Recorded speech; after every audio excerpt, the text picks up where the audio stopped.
India block की आज meeting है, उस मीटिंग से पहले पूरे दिल्ली में पोस्टर लगाए गए हैं। कहीं शरद पवार का पोस्टर है, ममता बनर्जी, अरविंद केजरीवाल। ये कहा जा रहा है कि इंडिया ब्लॉक वाले आपस में लड़ रहे हैं तो साथ में क्या लड़ेंगे, इस तरह से पोस्टर लगे हुए हैं। हम आपस में नहीं लड़ रहे हैं, हम 2029 की लड़ाई की तैयारी कर रहे हैं। आज इंडिया ब्लॉक की जो मीटिंग दिल्ली में है, लगभग जो हमारे इंडिया अलायंस के सदस्य हैं लगभग सभी वहाँ पहुँच रहे हैं, और जो नहीं पहुँच पा रहे हैं वो वर्चुअली उस मीटिंग में शामिल होंगे। जैसे कि शिवसेना पार्टी चीफ उद्धव ठाकरे जी, हम सब लोग वर्चुअली मीटिंग में शामिल होंगे, और भी कुछ लोग वर्चुअली शामिल हो गए। देखिए, इंडिया ब्लॉक, इंडिया अलायंस एकजुट है, एक रहेंगे और आगे की रणनीति तय करेंगे। राहुल गांधी जी के नेतृत्व में मैं सुन रहा था, ये पश्चिम बंगाल में जो लोग सत्ता पे आए हैं, हाँ, उनके दिमाग में हवा चढ़ गई है सत्ता की। वो बोल रहे थे कि इंडिया ब्लॉक में क्या बचा है, और ममता दीदी के बारे में कुछ बोल रहे थे। ये ठीक नहीं है। इंडिया ब्लॉक में क्या बचा है, और इंडिया ब्लॉक क्या है, इंडिया अलायंस क्या है, ये 2029 में पता चलेगा। जिस तरह से आप चोरी और डकैती करके चुनाव जीतते हो ना, ये हम नहीं करेंगे। आप आत्मचिंतन करिए, आप कैसे जीत गए, कैसी सत्ता अपने कब्जे में ली। इंडिया ब्लॉक इस प्रकार के घृणास्पद कार्य कभी नहीं करेगा। हम सीधे आपसे लड़ेंगे और आपको हराएंगे। और आज की जो बैठक है वो आगे की रणनीति तय करने के लिए है। राहुल गांधी की लीडरशिप पे सवाल उठाए जा रहे हैं। कोई सवाल नहीं है, राहुल गांधी जी के लीडरशिप पर कोई सवाल नहीं है। नंबर एक, हम लोग ये जरूर कहेंगे कि 2029 के चुनाव में जाने से पहले हमको एक ऐसा चेहरा लेकर जनता में जाना होगा इंडिया ब्लॉक का, कि हमारा चेहरा है प्रधानमंत्री पद के लिए। ये उद्धव ठाकरे साहब की भूमिका हमेशा रही है और इस बार भी रहेगी। तो 2029 में जो है तो 2029 में जो ये बताया गया कि एजेंडा क्या रहेगा, क्या है बीजेपी के पास, क्या एजेंडा है? बीजेपी का एजेंडा नहीं हो सकता, बाकी सब एजेंडा यही है, ये भ्रष्ट लोगों को हटा दो, ये देश लूटने वाले झूठे लोगों को हटा दो और देश की रक्षा करो। ये राष्ट्रभक्ति का एजेंडा है, ये देश की रक्षा का, देश के सम्मान का और देश की प्रतिष्ठा का एजेंडा है। बाकी तो एजेंडे लोग बनाते हैं 10-10 पेज के, उसमें कोई नई बात नहीं होती है। लेकिन सबसे पहले ये गद्दार मक्कार लोग जो सत्ता पर बैठे व्यापारी, देश लूटने वाले, उनको हटाना ये 1 पॉइंट एजेंडा होना चाहिए। और यही आज लोगों के मन में जो एजेंडा है, मन की बात लोगों की यही है। अखिलेश यादव ने सवाल उठाए, राम मंदिर का जो डोनेशन आया था उसको लेके मिसिंग है कुछ पैसे। देखिए, अखिलेश यादव जी का जो बयान है, उनका स्टेटमेंट है, हमने पढ़ा है। आज सामना में भी हमने उस बारे में इंफॉर्मेशन दी है। अगर ये सच है, अखिलेश यादव उस राज्य के मुख्यमंत्री रहे, उत्तर प्रदेश के और देश के एक महत्वपूर्ण नेता है। अगर अखिलेश जी ने एक बात कही है तो उसमें ज़रूर कोई तथ्य है। सीसीटीवी फुटेज में सब कुछ आ गया है। जो दान पेटी होती है उससे कैसी छेड़छाड़ की जा रही है या की है, ये सब सामने दिख रहा है। उसके आधार पर छोटे नेताजी ने अपनी बात कही है। सर, इंडिया आघाडीची आज बैठक होते, परंतु आपल्या पक्षाच्या वतीनं प्रत्यक्षरित्या कोणी सहभागी होणार नाही, बरोबर आहे तुमची. चर्चा वेगळी. नाही काही नाही, आतापर्यंत आम्ही जेव्हा हजर राहिलो तेव्हा का नाही चर्चा झाल्या. 1-1.5 वर्षानंतर बैठक होती. बघा की थोडंसं आमच्या काही इतर अडचणी आहेत, राजकीय नाहीत. मी स्वतः हजर राहतो अनेकदा उद्योजींच्या वतीनं. पण तुम्हाला माहिती आहे, थोडं प्रकृतीचं कारण आहे आणि ते दिल्लीमध्ये जी हीट वेव्ह आहे डॉक्टरांची भूमिका आहे की त्यांनी मी जाऊ नये.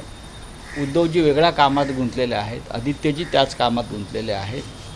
पण आम्ही स्वतःहून संपर्क साधला जेव्हा चर्चा की बाबा आम्ही इथून व्हर्च्युअली आपल्यात सहभागी होऊ आणि संपूर्ण मीटिंग चालू असेपर्यंत आम्ही आपल्याबरोबर व्हर्च्युअली राहू. आता व्यवस्था झालेली आहे या सगळ्या गोष्टीची, तर आम्ही करतो. आजची मीटिंग बैठक ही महत्त्वाची आहे. पण अजेंडा काय असणार आहे? कारण अनेक आजची बैठक अत्यंत महत्त्वाची आहे. कारण ममता बॅनर्जींनी स्वतः पुढाकार घेऊन ही बैठक आयोजित करायला लावली. याआधी इंडिया ब्लॉकच्या बैठकीपासून तृणमूल काँग्रेस दूर राहिली, पण पश्चिम बंगालच्या निकालानंतर त्यांना महत्त्व पटलं की विरोधकांची एकजूट असायला पाहिजे, इंडिया अलायन्सची एकजूट असायला पाहिजे. आणि स्वतः ममता बॅनर्जी दिल्लीत पोचलेले आहेत. स्वतः शिवसेना पक्षप्रमुख उद्धव ठाकरे आज मुंबईतून त्या बैठकीत सामील होतील. आता अजेंडा म्हणाल तर अजेंडा एकच आहे की या देशावर जे एक लादलेलं सरकार आहे, भ्रष्ट मार्गानं आलेलं, वाम मार्गाने आलेलं, चोऱ्या दरोडे टाकून आलेलं, मतांची हेराफेरी करून आलेलं, हे सरकार हटवणं आणि देशाला आणि देशाच्या जनतेला मोकळा श्वास घेण्याची संधी उपलब्ध करून देणं हा अजेंडा आहे. नाही, पण राऊत इंडिया आघाडी आता विखुरलेली आहे. अजिबात नाही. DMK नाही सोबत, आप उपस्थित राहील की नाही शक्यता कमी आहे. अनेक छोटे मोठे पक्ष उपस्थित राहतील की नाही याची शक्यता कमी आहे. तर मग भाजपला सत्तेतून खाली खेचणार कसं जर विरोधी पक्षाची एकजूट दिसत नसेल तर? तुमच्या माहितीसाठी मी इतकंच सांगेन की इंडिया अलायन्स अजिबात विखुरलेला नाही. जे प्रमुख घटक पक्ष आहेत आतापर्यंत इंडिया आघाडीबरोबर राहिलेले, ते आजही आम्ही राहुल गांधींच्या नेतृत्वाखालच्या इंडिया आघाडीमध्ये सामील आहोत. आपचा विषय हा स्वतः काँग्रेस आणि केजरीवाल चर्चा करते. पंजाबचं राजकारण त्याच्यामध्ये खास करून आलेलं आहे. निवडणुका तामिळनाडूमध्ये द्रमुक पक्ष हा काँग्रेस पक्षाचा आणि इंडिया आघाडीतला एक जुना सहकारी आहे. आम्हाला खात्री आहे की भविष्यात ते सुद्धा आमच्याबरोबर पुन्हा सामील होतील. याला तामिळनाडूचं स्थानिक राजकारणाची एक कंगोरा आहे. बाकी शिवसेना आहे, समाजवादी पार्टी आहे, इतर सगळे जे प्रमुख पक्ष आहेत, तृणमूल काँग्रेस आहे, हे सगळे त्या बैठकीमध्ये उपस्थित आहेत ना. डावे पक्ष आहेत. अजून तुम्हाला कोण हवेत सांगा मला. 23 पक्ष आज सहभागी होत आहेत. एकमत होईल का? कारण मागच्या वेळेस सुद्धा पंतप्रधान पदाचा चेहरा 2029चा आता कोण असेल? नाही, माननीय शिवसेना पक्षप्रमुख उद्धव ठाकरे यांची कायम भूमिका ही राहिलेली आहे की निवडणुकीला सामोरं जाताना एक चेहरा आपण समोर आणला पाहिजे की हे आमचे नेते आहेत, हे आमचे प्रधानमंत्री आहेत, हे आमचे मुख्यमंत्री आहेत. पण महाविकास आघाडीचा जेव्हा निवडणुकीला सामोरे गेली तेव्हाही हा चेहरा जाहीर करायला आणि सांगायला आपण उशीर लावला, त्याचाही आपल्याला फटका बसला. आणि 2024 साली आमची सगळ्यांची भूमिका होती की प्रधानमंत्री पदाचा चेहरा घेऊन आपण समोर जायला पाहिजे. आताही आमचं तेच म्हणणं आहे उद्धव ठाकरे साहेबांचं की 2029 साली निवडणुकीला सामोरं जाताना आपला चेहरा जो आहे हा आपण समोर ठेवून लोकांसमोर जायला राहुल एक आहे की इंडिया आघाडीमध्ये तुम्ही महत्त्वाचे नेते आहात. तुम्ही काही असं सुचवू इच्छिता का की समजा जर विरोधकांची एकजूट हवी असेल तर काही नवे मित्रपक्षही जोडले जातात? उदाहरणार्थ महाराष्ट्रात राज ठाकरे यांची महाराष्ट्र नवनिर्माण सेना यांनी इंडिया आघाडीत यावं यासाठी तुम्ही स्वतः काही प्रयत्न करता आहात? नाही, एक लक्षात घ्या की देशभरातले अनेक महत्त्वाचे पक्ष जे आहेत ज्यांना भाजपची गुलामी नको आहे आणि काही पक्ष त्यांच्याबरोबर त्यांच्या आघाडीत सुद्धा आहे भाजपच्या, असे अनेक पक्ष इंडिया आघाडीच्या संपर्कात आहेत आणि ते योग्य संधीची आणि योग्य वेळेची वाट पाहत आहेत. हे तुम्हाला मी खात्रीनं सांगतो. ज्या क्षणी लोकसभा निवडणुका होतील ची घोषणा होईल त्याच्या आधी अनेक जगजीवन राम जे आणीबाणीमध्ये जगजीवन राम बाहेर पडले होते काँग्रेसमधून, भाजपातून किंवा त्यांच्या आघाडीतले अनेक जगजीवनराम हे आमच्याबरोबर आलेले असतील. नाही, राऊत स्पेसिफिक प्रश्न आहे की तुम्हाला असं या क्षणी वाटतं का महाराष्ट्र नवनिर्माण सेना हा पक्षही इंडिया अलायन्समध्ये जोडला जावा? नाही, त्या संदर्भामध्ये स्वतः तर तसली त्यांची इच्छा असेल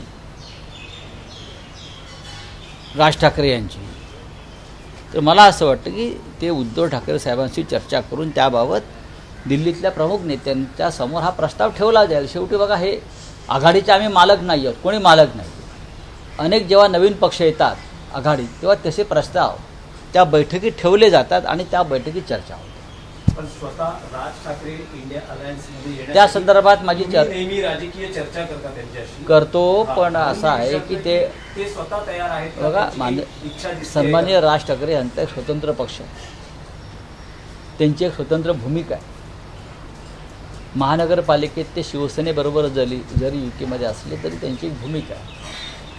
असं वाटलं की राज ठाकरे यांनी सुद्धा या प्रवाहात सामील व्हायला पाहिजे, तर इंडिया अलायन्सच्या प्रमुख नेत्यांना त्यांच्याशी चर्चा करावी. जर त्यांची महाराष्ट्रातल्या जागा जिंकण्यासाठी जे त्यांची आवश्यकता आम्हाला आहे असं वाटलं तर नक्कीच प्रमुख नेत्यांनी राज ठाकरे यांच्याशी चर्चा करावी. उद्धव ठाकरे मध्यस्थी करतात असं त्यांची पण आता कसं काय मी सांगू? नाही, राऊतसाहेब, महाराष्ट्राच्या राजकारणातला विषय राज्यसभेसाठी छगन भुजबळ इच्छुक होते, पण त्यांची जी अट आहे ती मान्य करण्यात आली नाही आणि त्यामुळे एनसीपी अजित पवार गटानं वेगळा उमेदवार त्याच्यामुळे प्रफुल्ल पटेलांची अट मान्य झाली आणि त्यांचा माणूस राज्यसभेचा उमेदवार झाला. नाही, पण भुजबळांची खूप इच्छा होती. ते आता सिनियर आहेत पक्षात, ऑलमोस्ट अनेक मोठ्या नेत्यांबरोबर काम केलेली सगळी मंडळी राज्यसभेत आहे. राज्यसभेत जायचंय, मग राज्यसभेत जायचं छगनरावांनी. पण त्यांची अट होती मग की अटी आणि शर्तीवर तुम्ही राज्यसभेत कसे काय जाऊ शकता की मी जातो आणि खाली माझ्या मुलाला, पुतण्याला, भावाला द्या? मग इतके ज्येष्ठ नेते ते त्यांची अट मान्य व्हायला हवी होती. ते इतके महत्त्वाचे ज्येष्ठ नेते आहेत, ओबीसीचे नेते आहेत, मग त्यांची अट मान्य व्हायला हवी होती. आता अट मान्य का झाली नाही याच्यावर स्वतः भुजबळ साहेबच खुलासा करू शकतील. चला, नाशिक विधान परिषदेमध्ये गोकुळ गुटे यांनी काय करा, पाठिंबा राहील हा त्यांना. बघू शेवटच्या दिवशी बघू. एबीपी माझा, उघडा डोळे बघा नीट.